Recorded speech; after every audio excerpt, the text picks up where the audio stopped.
Hello everyone, welcome back to Illume biology.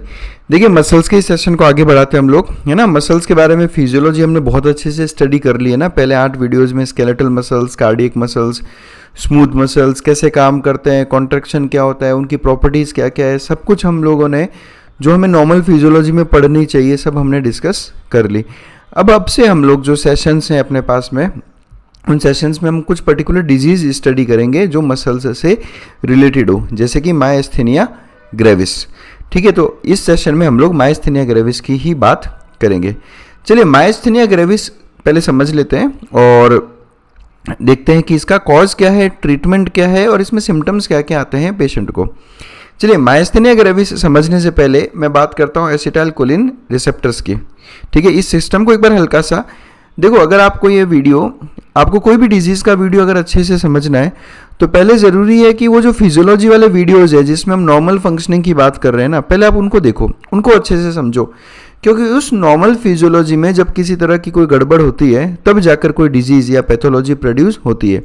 तो अगर आपको डिजीज़ को समझना है तो पहले नॉर्मल फिजियोलॉजी आपको समझनी पड़ेगी। तो बात करता हूँ मैं एसिटाइलकोलिन रिसेप्टर्स की। तो जैसा हमने डिस्कस किया था कि जब न्यूरोमस्कुलर जंक्शन की बात आती है ना, तो न्यूरोमस्कुलर जंक्शन में ये हो गया न्यूरॉन और ये हो गया मसल फाइबर। अभी न्यूरॉन से मसल फाइबर्स हमें इम्पल्स जो है ट्रेवल करवाना है, इसको हम क्या कहते हैं, न्यूरोमस्कुलर जंक्शन। तो हमने पढ़ा था कि मसल की मेम्ब्रेन के ऊपर कुछ रिसेप्टर्स प्रेजेंट होते हैं जिसे कहा जाता है न्यूरोट्रांसमीटर रिसेप्टर्स, और इस केस में हम ले रहे हैं एसिटाइलकोलिन। कौन सा न्यूरोट्रांसमीटर ले रहे हैं हम? एसिटाइलकोलिन। तो मसल की मेम्ब्रेन पे प्रेजेंट होते हैं एसिटाइलकोलिन के रिसेप्टर्स। काम क्या होता है इनका? इनका काम ये होता है कि जब इम्पल्स न्यूरॉन के एंड में पहुंचता है, ठीक है, तो वहाँ पर कुछ साइनेप्टिक वेसिकल्स होते हैं, जैसे इन साइनेप्टिक वेसिकल्स में प्रेजेंट होता है एसिटाइलकोलिन। ये जब इम्पल्स यहाँ एंड में पहुंचता है तो ये एसिटाइलकोलिन इन साइनेप्टिक वेसिकल्स से बाहर क्लेफ्ट में रिलीज होता है। ठीक है, और ये एसिटाइलकोलिन जाकर अपने रिसेप्टर्स, यहाँ पे जो ग्रीन कलर के ट्राइंगल्स शो किए हमने मेम्ब्रेन पे, ये एसिटाइलकोलिन रिसेप्टर्स हैं। तो ये एसिटाइलकोलिन जो न्यूरॉन से रिलीज हुआ, ये जाकर अपने रिसेप्टर के साथ में बाइंड होगा, और जैसे ही रिसेप्टर के साथ में बाइंड होगा उसी वक्त मसल मेम्ब्रेन पे प्रेजेंट सोडियम गेट्स ओपन होंगे, और इन सोडियम गेट्स के ओपन होते ही सोडियम अंदर मसल में एंटर करेगा, जिसकी वजह से इस मसल में भी अब एक्शन पोटेंशियल डेवलप होगा, और इस एक्शन पोटेंशियल के डेवलप होने की वजह से अब जाकर मसल का क्या होगा, कॉन्ट्रैक्शन। तो मसल कॉन्ट्रैक्शन में मसल जो एसिटाइलकोलिन रिसेप्टर्स है इनका बहुत इंपॉर्टेंट रोल रहता है। I hope you got my point. ये चीज़ें देखो हमने बहुत डिटेल में डिस्कस की है जब हमने कॉन्ट्रैक्शन ऑफ मसल्स, आप हमारे वीडियोस देखना मसल्स पे, उसमें हम लोगों ने ये कंसेप्ट बहुत डिटेल में स्टडी किया है। ठीक है, वो पूरा डिटेल तो यहाँ लेने का फ़ायदा नहीं, क्यों? क्योंकि हम लोग डिजीज़ की बात कर रहे हैं, तो इसलिए मैंने आपको हल्का सा बता दिया कि रिसेप्टर्स प्रेजेंट होते हैं मसल की मेम्ब्रेन पे, जिन पे आके एसिटाइलकोलिन बाइंड होता है, और एसिटाइलकोलिन जब आकर इससे बाइंड होगा तब सोडियम गेट्स ओपन होंगे, तब मसल में एक्शन पोटेंशियल डेवलप होगा, और तब जाके मसल कॉन्ट्रैक्ट होगी। अब चलते हैं हम अपनी डिजीज़ पे जिसका नाम है मायस्थेनिया ग्रेविस। पहले मैं इसके नाम पे जाता हूँ। देखो, मायस्थेनिया ग्रेविस, मायो मतलब क्या होता है? मसल। मायो मतलब मसल। ये टर्म है एस्थीनिया। एस्थीनिया का मतलब होता है वीकनेस। तो मायस्थेनिया का मतलब क्या हो गया? मसल की वीकनेस। और ग्रेविस वर्ड, ये जो वर्ड है इसका मतलब होता है सीवियर। सीवियर। तो मायस्थेनिया ग्रेविस का सिंपल सा मीनिंग हो गया सीवियर मस्कुलर वीकनेस, यानी मसल में बहुत सीवियर कमजोरी आ जाने को हम कहते हैं मायस्थेनिया ग्रेविस। ठीक है, अब देखो ये वर्ड जो है ना ग्रेविस, ये आपको एक जगह और मिलेंगे जब आप थायराइड की बात करेंगे हम लोग, तो थायराइड में आप पढ़ते हो ग्रेव्स डिजीज, आपको याद हो तो ग्रेव्स डिजीज, वहाँ पे भी ग्रेव का मतलब क्या होता है? सीवियर, है ना। तो ये वर्ड्स इस तरह से बनाए जाते हैं। तो मायस्थेनिया ग्रेविस का मतलब हो गया सीवियर मसल वीकनेस। ठीक है, अब देखो इसका रीजन समझें आप। Myasthenia gravis is an autoimmune disorder. किस तरह का डिसऑर्डर है ये? ऑटो इम्यून डिसऑर्डर का सबसे बढ़िया एग्जांपल है मायस्थेनिया ग्रेविस। सबसे पहली बात, ऑटो इम्यून डिसऑर्डर क्या होता है? ऑटो इम्यून डिसऑर्डर का मतलब हो गया जब आपकी इम्यूनिटी आपके खुद के सेल्स या आपके खुद के स्ट्रक्चर के अगेंस्ट ही एंटीबॉडीज बनाने लगे, तो उसे हम कहते हैं ऑटो इम्यून डिसऑर्डर, या फिर ऑटो इम्यूनिटी कहा जाता है। इसे क्या कहा जाता है? Auto immunity. देखो नॉर्मली इम्यूनिटी क्या करती है, नॉर्मली इम्यूनिटी फॉरेन एंटीजेंस के अगेंस्ट या फॉरेन सेल्स, फॉरेन पैथोजेंस के अगेंस्ट जो है इम्यूनिटी देती है हमें, उनके अगेंस्ट एंटीबॉडीज बनाती है। लेकिन कुछ केसेस में आपकी इम्यूनिटी आपके ही स्ट्रक्चर्स, आपके ही सेल्स के अगेंस्ट जो है एंटीबॉडीज बनाने लगती है। उस कंडीशन को आप कहते हो ऑटो इम्यूनिटी या फिर ऑटो इम्यून डिसऑर्डर। तो याद रखें मायस्थेनिया ग्रेविस एक ऑटो इम्यून डिसऑर्डर है जिसमें आपकी बॉडी आपके ही बॉडी के स्ट्रक्चर्स, और इस मायस्थेनिया ग्रेविस के केस में आपके ही एसिटाइल कोलिन रिसेप्टर्स के अगेंस्ट एंटीबॉडीज बना रही है। ये यहाँ पे हमने जितने भी देखे ना, ये सारे के सारे क्या है, रिसेप्टर्स है। देखो इस पिक्चर को अगर मैं समझने का ट्राई करूं तो इन रिसेप्टर के साथ आकर कौन बाइंड हो रहा है, ये रेड बॉल्स यानी कि एसिटाइल कोलिन। देखो ये रेड बॉल्स कहाँ से रिलीज हुई, ये रिलीज होती है साइनेप्टिक वेसिकल्स से। साइनेप्टिक वेसिकल्स से ये एसिटाइल कोलिन यहाँ स्पेस में आया, क्लेफ्ट में आया और आकर बाइंड हुआ अपनी एसिटाइल कोलिन रिसेप्टर्स के साथ में। ये तो हो गया नॉर्मल, जिसकी वजह से मसल का होता है कॉन्ट्रैक्शन। लेकिन अगर इन्हीं एसीएच रिसेप्टर्स के अगेंस्ट आपकी बॉडी एंटीबॉडीज बनाने लगे, ये देखो आप, ये आपकी बॉडी की एंटीबॉडीज और ये इन रिसेप्टर्स के अगेंस्ट फंक्शन करती है, जिसकी वजह से इन रिसेप्टर्स की जो फंक्शनिंग है वो या तो बहुत ज़्यादा कमज़ोर हो जाएगी या ऑलमोस्ट ख़त्म हो जाएगी। समझो ये रिसेप्टर्स उतने अच्छे से काम नहीं कर पाते, एसिटाइल कोलिन आकर अपने रिसेप्टर्स के साथ बाइंड नहीं कर पाता। तो जब रिसेप्टर्स के साथ ये बाइंड नहीं कर पाता because of the mall functioning receptors, तो मसल कॉन्ट्रैक्शन हो नहीं पाता। और ये कौन सी टाइप की एंटीबॉडी है, तो आपको याद रखना है मायस्थेनिया ग्रेविस एक तरह की आईजीजी एंटीबॉडी। कैसी एंटीबॉडी बनती है, एसीएच रिसेप्टर्स के अगेंस्ट आईजीजी एंटीबॉडी बनती है। देखो ये चीज़ें याद रखनी होती है। अब जैसे समझो कि हम एक और एग्जांपल लेते हैं ऑटो इम्यून डिसऑर्डर का। ऑटो इम्यून डिसऑर्डर का एक और बहुत बढ़िया एग्जांपल होता है रूमेटॉइड आर्थराइटिस। ये भी मैं आपको हल्का सा यहाँ पे डिस्कस करता हूँ क्योंकि मैं एंटीबॉडी के टाइप की बात कर रहा हूँ। आपको ध्यान रखना है, देखो अगर आपसे जब भी पूछा जाए कि ऑटो इम्यून डिसऑर्डर्स के दो सबसे बढ़िया एग्जाम्पल्स, तो पहला एग्जाम्पल रूमेटॉइड आर्थराइटिस और दूसरा example myasthenia gravis. Rheumatoid arthritis भी एक ऑटो इम्यून डिसऑर्डर है जिसमें आईजीएम टाइप की एंटीबॉडी बनती है। किस टाइप की, आईजीएम, और मायस्थेनिया ग्रेविस में आईजीजी। तो ये कुछ चीज़ें हमें याद रखनी होती है। तो बेसिकली कॉज क्या है मायस्थेनिया ग्रेविस का, तो मायस्थेनिया ग्रेविस का कॉज है production of IgG auto antibodies against the receptors of acetyl choline. इस तरह की एंटीबॉडीज को हम ऑटो एंटीबॉडीज कहते हैं। क्या कहते हैं, ऑटो एंटीबॉडीज, क्योंकि ये ऑटो इम्यून डिसऑर्डर्स कॉज करती है। तो आईजीजी ऑटो एंटीबॉडीज का फॉर्मेशन होता है एसिटाइल कोलिन रिसेप्टर्स के अगेंस्ट, जिसकी वजह से acetyl choline receptors proper function नहीं कर पाते और एसिटाइल कोलिन उनसे बाइंड नहीं हो पाता और मस्कुलर कॉन्ट्रैक्शन एफिशिएंटली नहीं हो पाता। देखो मोस्ट ऑफ द केसेस जो मायस्थेनिया ग्रेविस के अब तक नोटिस किए गए हैं उसमें सबसे ज़्यादा जो ससेप्टिबल मसल्स रहती है इसके लिए वो कौन कौन सी रहती है, मसल्स ऑफ द नेक है ना, लिम्ब मसल्स यानी हाथ पाँव की muscles, muscles of the eyeball मतलब वो मसल्स जिसकी वजह से आपके आईबॉल का मूवमेंट होता रहता है ऊपर नीचे लेफ्ट राइट, वो वाली muscles, muscles responsible for the eyelid movement. Eyelid ये जो हम अपनी पलके झपकाते हैं ना, पलके खोलते हैं पलके बंद करते हैं, इन मसल्स के अगेंस्ट चूइंग मसल्स जिनसे हम लोग चू करते हैं यानी मसल्स ऑफ मेस्टिकेशन, स्वेलो करवाने वाली मसल्स, वो मसल्स जो स्पीच के लिए रिस्पॉन्सिबल है ना, जब हम बात कर रहे हैं तो मूवमेंट होता है हमारे गालों का, हमारे होठ का, तो ये स्पीच मसल्स, और मसल्स ऑफ रेस्पिरेशन यानी डायफ्राम्स, एक्सटर्नल इंटरकोस्टल मसल्स, इन सब के अगेंस्ट।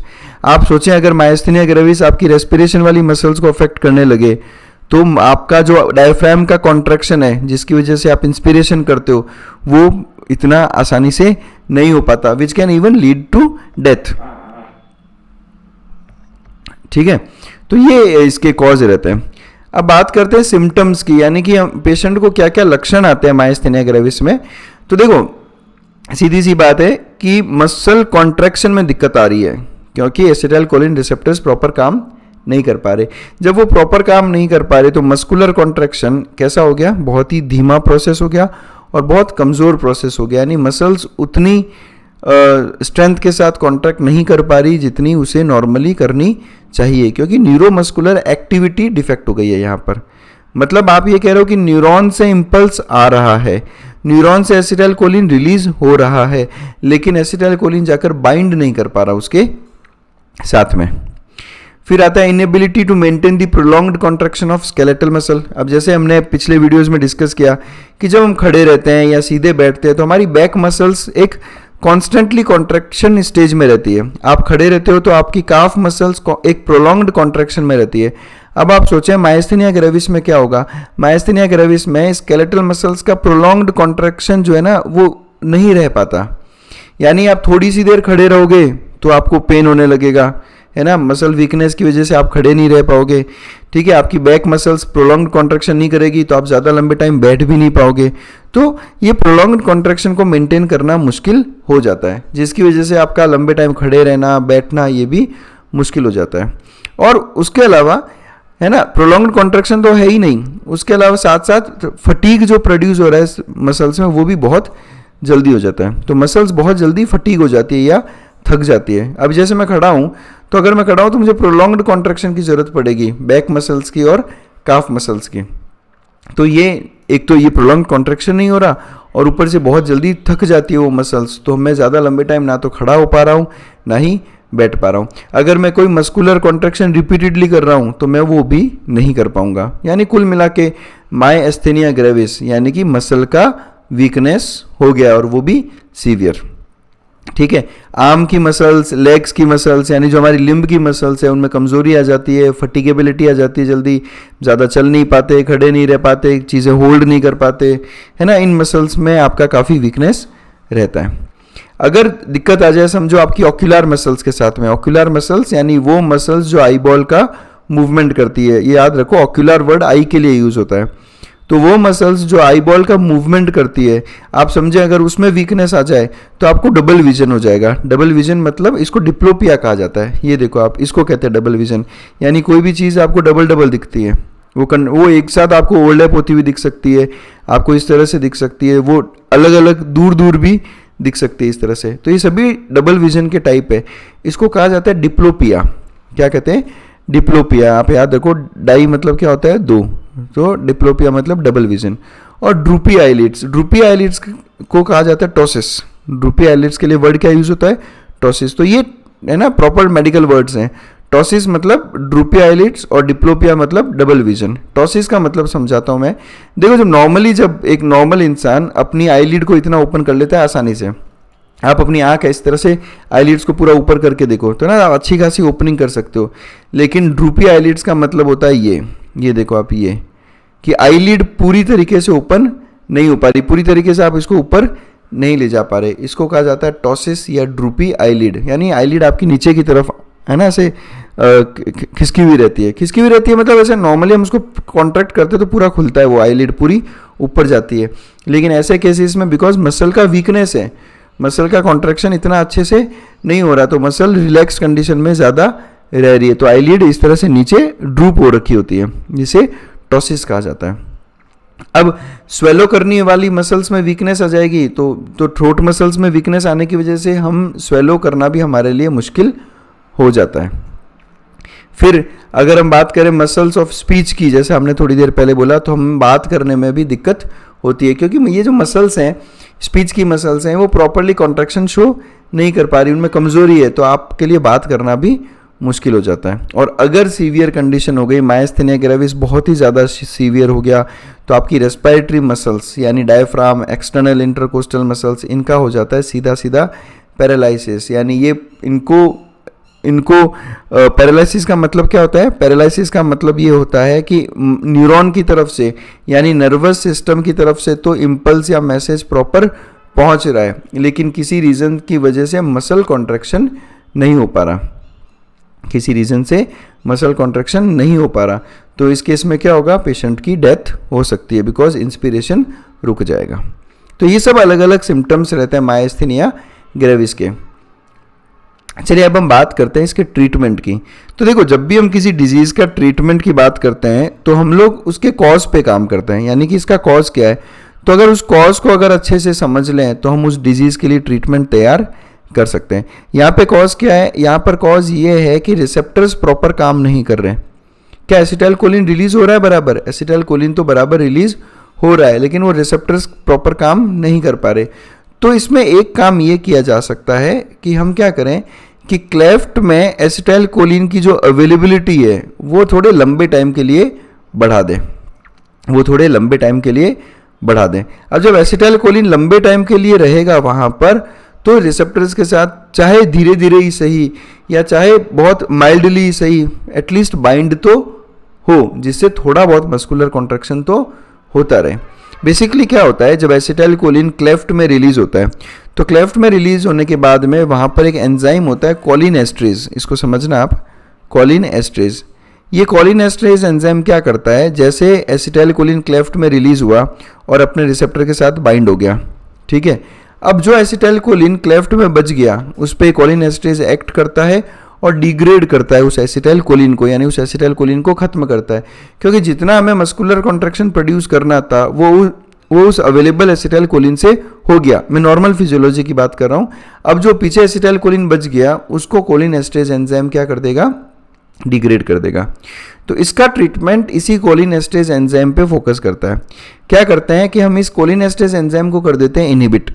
तो जब ये कॉलिन एस्ट्रेज एंजाइम इनहिबिट हो जाएगा तो जो बचा हुआ एसिटाइल कोलिन है वो डिग्रेड नहीं होगा और एसिटाइल कोलिन की अवेलेबिलिटी उस क्लेफ्ट में लंबे टाइम के लिए रहेगी, जो धीरे धीरे ही सही लेकिन रिसेप्टर्स के साथ बाइंड तो हो और मस्कुलर कॉन्ट्रैक्शन होता रहे। मतलब एक तरफ तो हो रहा है ना कि बिल्कुल बाइंड नहीं हो रहा, और एक तरफ तो हो रहा है कि चलो धीरे धीरे ही सही लेकिन बाइंड तो होता रहे।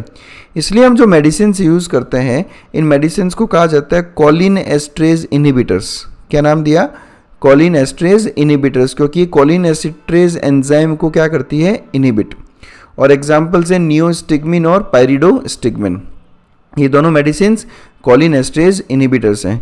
जब कॉलिन एस्ट्रेज इनहिबिटर्स हम देंगे तो क्या होगा, एसिटाइल कोलिन जो पीछे बच जाता है सिनेप्टिक क्लेफ्ट में वो लंबे टाइम तक वहाँ रहेगा, जो धीरे धीरे अपने रिसेप्टर्स के साथ बाइंड होता रहेगा। तो आई होप आपको ट्रीटमेंट समझ में आया है कि myasthenia gravis is treated by administration of cholinesterase inhibitors like neostigmine and pyridostigmine. What does these drugs do? These drugs inhibit choline esterase enzyme which degrades acetylcholine. So acetylcholine remaining in the synaptic cleft for longer time and can bind with the receptors present there. तो ये treatment रहता है acetyl myasthenia gravis का। तो याद रखना है IgG auto antibodies बनेगी, एक ऑटो इम्यून डिसऑर्डर से सिम्टम्स हम लोगों ने अच्छे से देखे, और आपको क्या याद रखना है कि सीवियर मस्कुलर वीकनेस इसमें होती है। और ड्रग्स किस पे फोकस करती है, ड्रग्स इनहिबिट करती है कॉलिन एस्ट्रेज एंजाइम को, जैसे कि नियोस्टिग्मिन और पायरिडोस्टिग्मिन। तो बस दैट्स इट। आई होप आपको ये डिजीज़ अच्छे से समझ में आई होगी। फिर भी अगर आपको किसी तरह का डाउट रहे तो आप मेरे इस व्हाट्सएप नंबर पे मुझे व्हाट्सएप कर सकते हो। मेरे इल्यूम बायोलॉजी के जो मेंबर्स का ग्रुप है उस ग्रुप में आप जुड़ें, और आप अपने किसी भी तरह के डाउट हो तो उस ग्रुप में आप मुझे बता सकते हैं। ध्यान रखें, जैसे ही आप हमारे इस चैनल के मेंबर बने, आप सबसे पहले मुझे इस नंबर पे व्हाट्सएप करें, ठीक है, अपनी डिटेल्स, ताकि मैं आपको उस अपने ग्रुप में ऐड कर सकूं जहां हम अच्छे से इंटरेक्ट कर सकें। Thanks a lot for watching us.